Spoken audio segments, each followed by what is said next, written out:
Hello everyone, एक बार फिर से आप सभी का स्वागत है। आज के इंपॉर्टेंट एमसीक्यूज जो है वो अपने इस प्रकार रहेंगे। A nurse is performing colostomy irrigation. एक नर्स अब परफॉर्म कर रही है कोलोस्टोमी इरिगेशन को on a patient admitted in surgery unit. यानी कि एक पेशेंट एडमिट है सर्जरी यूनिट के अंदर, उसको कोलोस्टोमी है वो परफॉर्म कोलोस्टोमी इरिगेशन केयर है वो परफॉर्म कर रही है। वाइल इरिगेटिंग द पेशेंट, जब इरिगेट कर रहे हैं तब पेशेंट क्या कंप्लेन कर रहा है, एब्डोमाइनल क्रैम्प की है वो पेशेंट है वो कंप्लेन कर रहा है। Immediate nursing action will be, अपना इमीडिएट नर्सिंग एक्शन क्या रहेगा? Inform the doctor, stop the irrigation temporary, increase the flow rate of irrigation या increase the height of irrigation.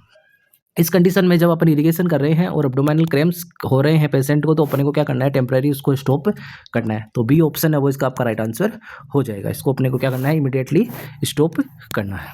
Next अगला क्वेश्चन है, during suctioning the patient complain of respiratory distress. यानी कि during suctioning है वो patient है वो complain कर रहा है रेस्पिरेटरी डिस्ट्रेस की। फर्स्ट नर्सिंग एक्शन, इसमें फर्स्ट नर्सिंग एक्शन है वो क्या रहेगा? Immediate remove suction catheter, suction repeatedly in 5 second and remove the catheter, call senior nurse या कॉल डॉक्टर इमीडिएटली। तो जो अगर रेस्पिरेटरी की डिस्ट्रेस की कंडीशन हो जाती है सक्शनिंग के दौरान, तो अपना फर्स्ट जो एक्शन रहेगा कि जो अपना सक्शन है उसको इमीडिएटली क्या करना है, कैथेटर को रिमूव करना है। तो ये ऑप्शन है इसका राइट आंसर हो जाएगा। फिर नेक्स्ट है, according to WHO what is the management of the second stage of labour. यानी कि अकॉर्डिंग टू WHO है वो सेकंड स्टेज मैनेजमेंट है वो क्या रहेगा? लेबर के अंदर जो सेकंड स्टेज की है उसका मैनेजमेंट क्या रहेगा? Pushing with Valsalva manoeuvre, monitor fetal heart rate, perineal massage और इमरजेंसी सी सेक्शन। तो जो आपका सेकंड स्टेज के अंदर जो आपका रहेगा वो है मॉनिटर करना फीटल हार्ट रेट को। तो बी ऑप्शन इसका राइट आंसर हो जाएगा। फिर नेक्स्ट है, a patient in the post operative area after having a right side mastectomy. यानी कि एक पेशेंट है जो कि पोस्ट ऑपरेटिव एरिया के अंदर है, जिसको क्या हुआ है, राइट साइड की मेस्टेक्टोमी हुई है। What should be priority care for this patient. तो उसकी पेशेंट की प्रायोरिटी केयर वो क्या रहेगी, जिसको क्या हुआ है, राइट साइड के अंदर मेस्टेक्टोमी हुई है? Take BP from right side से बीपी लेना, take BP from left side से बीपी लेना, और attach pulse oximeter on left side या attach pulse oximeter on right side. तो जो जिस साइड से मेस्टेक्टोमी परफॉर्म की गई है उस साइड से ना ही तो अपने को बीपी लेनी है, ना ही उसमें आईवी लाइन लगानी है। तो जो बीपी है वो राइट साइड से अपन नहीं ले सकते, तो लेफ्ट साइड से बीपी लेना ही अपना क्या रहेगा, इसका प्रायोरिटी केयर रहेगी। नेक्स्ट इसका जो राइट आंसर हो जाएगा, बी ऑप्शन है वो इसका राइट आंसर हो जाएगा। नेक्स्ट है, a patient is diagnosed with gout. यानी कि एक पेशेंट है जो कि गाउट का है, उसको डायग्नोस हुई है। वो type of food should be given to the patient. इस पेशेंट को किस टाइप का फूड है वो देंगे? Low purine diet, high iodine diet, diabetic diet, iron rich diet. तो जो गाउट का पेशेंट है उसको अपन लो प्यूरिन डाइट है वो प्रीफर करते हैं, तो ये ऑप्शन है वो इसका राइट आंसर हो जाएगा। नेक्स्ट है, what is the drug of choice specially for the management of conversion in eclampsia. यानी कि एक्लेम्सिया का पेशेंट है उसको कन्वर्जन के मैनेजमेंट के लिए आपकी ड्रग ऑफ चॉइस है वो क्या रहेगी? डाइजेपाम, पेथिडीन, मैग्नीशियम सल्फेट और एम्फिसिलिन। तो जो मैनेजमेंट रहेगा कन्वर्जन का एक्लेम्सिया के पेशेंट के अंदर, उसकी drug of choice magnesium sulphate होती है, तो सी ऑप्शन है वो इसका राइट आंसर हो जाएगा। फिर नेक्स्ट है, an outbreak of disease in bird population is known as. यानी कि एक डिजीज का आउटब्रेक होना इन किसके अंदर, बर्ड की पॉपुलेशन के अंदर आउटब्रेक होना किस नाम से जानते हैं? एपोर्निथिक, एक्जोटिक, एजोटिक, एनजूटिक। तो जो इसका बर्ड की पॉपुलेशन में जो आउटब्रेक होता है डिजीज का, उसको अपन एपोर्निथिक इन्फेक्शन के नाम से जानते हैं, तो ए ऑप्शन है इसका राइट आंसर हो जाएगा। फिर नेक्स्ट है, अकॉर्डिंग टू सिगमंड फ्रेड। यानी कि सिगमंड फ्रेड के according which of the following on the basis of reality principle. यानी कि इनमें से कौन सा है जो कि रियलिटी प्रिंसिपल पे काम करता है? तो इड है वो प्लीजर की प्रिंसिपल पे काम करता है, ईगो है वो रियलिटी की प्रिंसिपल पे काम करता है, और सुपर ईगो है वो मोरल प्रिंसिपल पे काम करता है। तो इसका राइट आंसर हो जाएगा ईगो, डी ऑप्शन है वो इसका राइट आंसर हो जाएगा। नेक्स्ट है, प्लेग्रा इज डेफिशिएंसी ऑफ। यानी कि प्लेग्रा है वो किसकी डेफिशिएंसी के कारण होता है? Nicotinic acid, pantothenic acid, biotin, pyridoxine. तो जो प्लेग्रा है वो होता है निकोटिनिक एसिड की डेफिशिएंसी के कारण। ऑप्शन ए है वो इसका राइट आंसर हो जाएगा। Which immunoglobulins present in milk, saliva और टीयर्स। यानी कि ऐसा कौन सा इम्यूनोग्लोबिन्स है जो मिल्क में, सेलाइवा में और टीयर्स में प्रेजेंट होता है? IgG, IgM, IgA, IgE। तो IgE होता है वो एलर्जी कंडीशन के अंदर, और जो IgG है वो क्या होता है, प्लेसेंटा के थ्रू क्रॉस होता है, और IgA है वो अपने फ्लूइड्स में पाया जाता है, सेलाइवा में, टीयर्स में। तो सी ऑप्शन है इसका राइट आंसर हो जाता है।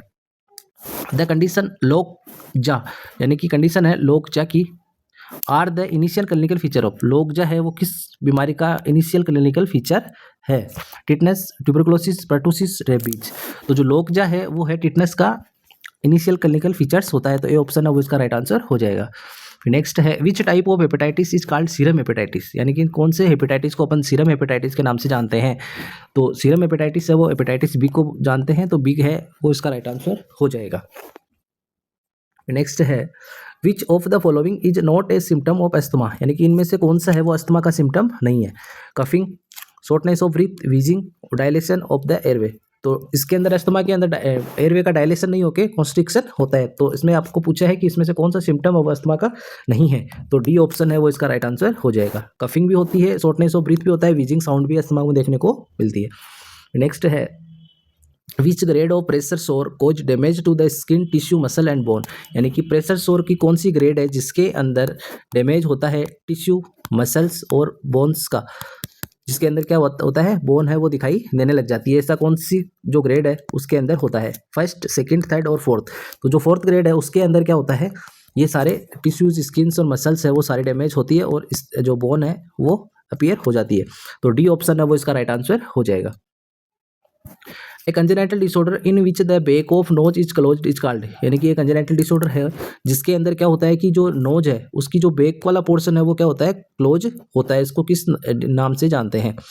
बाइलेटरल एट्रेसिया, कोनल एट्रेसिया, या नेजल पॉलिप्स, या डेविएटेड सेप्टल नेजल सेप्टम। तो जो आपका जो कोएनल एट्रेसिया है उसके वो होता है, इसमें कंजेनाइटल जो प्रॉब्लम होती है जिसके अंदर जो बेक वाला पोर्शन है नोज का वो क्या होता है, कंजेनाइटली क्या होता है, ये क्लोज होता है, तो बी ऑप्शन है वो इसका राइट आंसर हो जाएगा। फिर नेक्स्ट है फर्स्ट फिटल मूवमेंट कॉल, यानी कि फर्स्ट फिटल मूवमेंट्स होती है उसको अपन किस नाम से जानते हैं? ब्रेक्सन इन कॉन्ट्रैक्शन, शो, लाइटनिंग और क्विकनिंग। तो जो फर्स्ट फिटल मूवमेंट है उसको अपन क्विकनिंग के नाम से जानते हैं। नेक्स्ट है अगला question, the universal attitude of the foetus is, यानी कि फिटस का जो यूनिवर्सल एटीट्यूड है वो कौन सा होता है? Extension, flexion, descent, crowning. तो जो क्राउनिंग होती है उसके अंदर तो जो बाइपेराइटल जो डायमीटर है वो इसके अंदर वर्बल रीजन के अंदर क्या होता है दिखाई देते हैं, उसको अपन क्राउनिंग के नाम से जानते हैं। डिसेंट है वो एक प्रकार की प्रोसेस है लेबर की जिसके अंदर फिटस है वो क्या करना है, धीरे धीरे नीचे खिसकना स्टार्ट होता है। और जो आपका यूनिवर्सल एटीट्यूड पूछा गया है तो वो होता है इसमें फ्लेक्शन, तो बी ऑप्शन है वो इसका राइट आंसर हो जाएगा। फिर नेक्स्ट है the process of burning hazardous material और वेस्ट एट हाई टेम्परेचर, यानी कि जो वेस्ट जो मटेरियल है और जो हेजार्डियस जो मटेरियल है उनको बर्निंग का यानी जलाना इन हाई टेम्परेचर, यानी कि हाई टेम्परेचर पर जो अपने बर्निंग करना जो हजार्डियस और जो वेस्ट मटेरियल है उनको उसको अपन किस नाम से जानते हैं? Incineration, composting, landfill, recycling. तो जो इंसिनरेशन की प्रोसेस होती है उसके अंदर अपन हाई टेम्परेचर के ऊपर जो वेस्ट है उनको क्या करते हैं, इंसिनरेशन करके एस में कन्वर्ट करते हैं, ठीक है, तो इसका राइट आंसर हो जाएगा इंसिनरेशन। फिर नेक्स्ट अगला क्वेश्चन है rice water stool is characteristic symptom of, यानी कि जो राइस वाटर स्टूल है वो किसका करेक्टरिस्टिक सिम्टम है? मलेरिया, डिप्थीरिया, कोलेरा और चिकन पॉक्स। तो जो राइस वाटर स्टूल है वो कोलेरा का करेक्टरिस्टिक सिम्टम्स है, सी ऑप्शन है वो इसका राइट आंसर हो जाएगा। और जो टाइफॉइड होता है उसके अंदर पी सूप डायरिया देखने को मिलता है। फिर नेक्स्ट अगला क्वेश्चन है tiny white spots that appear inside the mouth following measles are called, यानी कि मिजल्स के अंदर एक टीनी वाइट स्पॉट्स है जो कि माउथ के अंदर अपीयर होते हैं, उसको अपन किस नाम से जानते हैं? Mongolian spot, Koplik spot, stripe spot, Linnaea spots. तो जो टीनी वाइट स्पॉट्स जो मिजल्स के अंदर देखने को मिलते हैं माउथ में उसको अपन कोप्लिक स्पॉट के नाम से जानते हैं, तो बी ऑप्शन है वो इसका राइट आंसर हो जाएगा। तो ये थे आज के अपने कुछ इंपॉर्टेंट क्वेश्चंस जो कि आपकी हर एग्जाम में पूछे जाते हैं। ये प्रीवियस ईयर के जो क्वेश्चंस है ये हर एग्जाम में आए हुए क्वेश्चंस है। तो अगर ऐसे क्वेश्चंस के लिए अपने बने रहना अपने चैनल पे, अगर चैनल सब्सक्राइब नहीं किया तो सब्सक्राइब जरूर करना, अपने दोस्तों के साथ शेयर जरूर करना, अपने जितने भी ग्रुप्स हैं उनमें जरूर शेयर करना। Thank you.